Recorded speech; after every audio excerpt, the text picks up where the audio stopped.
उसी तरह टीनेजर्स में भी फिशर की बीमारी काफ़ी आम हो गई है। ये बच्चे मैदानी खेलों, एक्सरसाइज इनकी तरफ से विमुख होते जा रहे हैं, डिस्ट्रैक्ट होते जा रहे हैं। इनका अधिकतर समय कंप्यूटर के सामने, मोबाइल, टीवी के साथ बीतता है।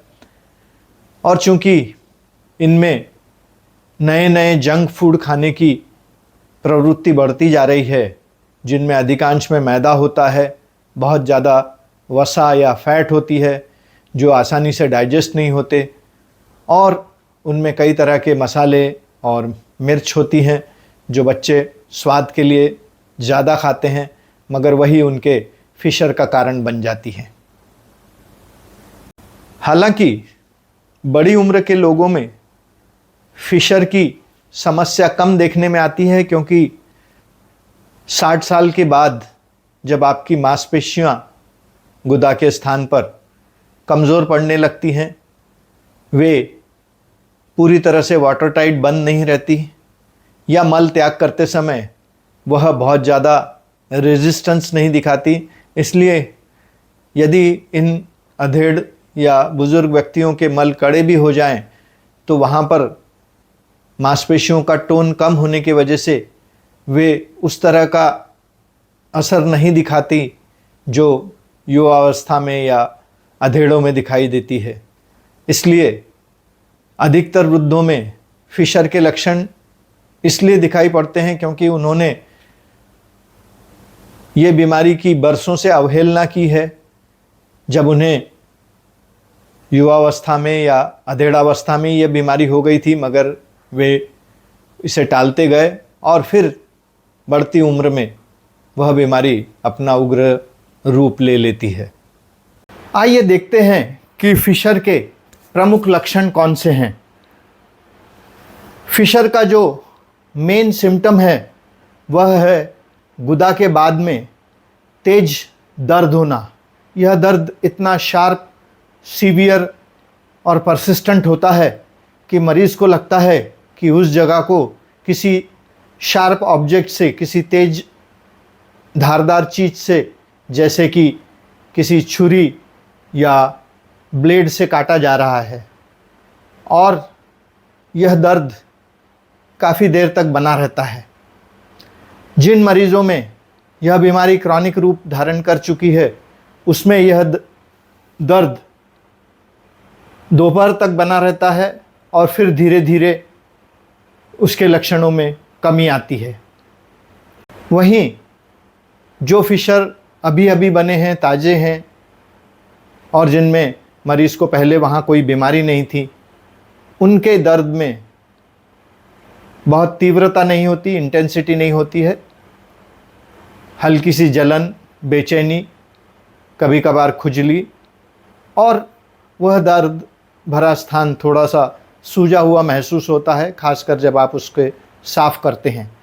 और यह दर्द एक 10-12 मिनट तक का बना रहता है और उसके बाद वह करीब करीब ख़त्म हो जाता है। और यही कारण है कि शुरुआत में जब फिशर के लक्षण दिखते हैं और ये सेल्फ लिमिटिंग होते हैं, बहुत माइल्ड होते हैं, बहुत कम समय के लिए होते हैं, मरीज़ इनके ऊपर कोई गौर नहीं करता और भूल जाता है।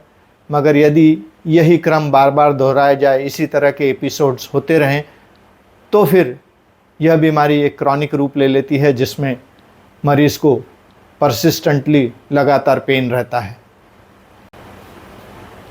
जो फिशर पुराने हो चुके हैं, गहरे हो चुके हैं, उनमें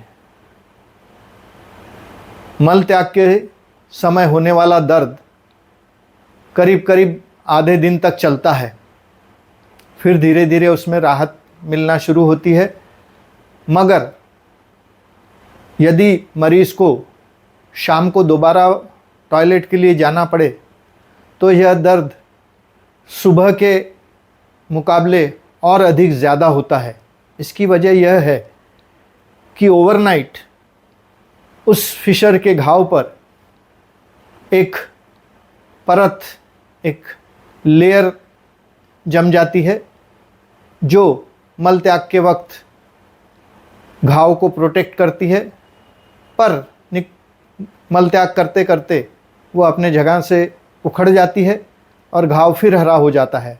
और इस हरे घाव पर जब दोबारा मल का प्रवेश होता है, वहाँ से उसका निकास होता है, तो चूँकि वह घाव अनप्रोटेक्टेड रहता है, उसमें तकलीफ़ ज़्यादा होती है और फिर कई बार आपकी सारी शाम या रात भी दर्द में गुज़रती है। फिशर के मरीज़ों में सुबह उठने के बाद में कोई दर्द नहीं होता जब तक वे टॉयलेट ना जाएं। क्या फिशर में मरीज़ को ब्लीडिंग होती है?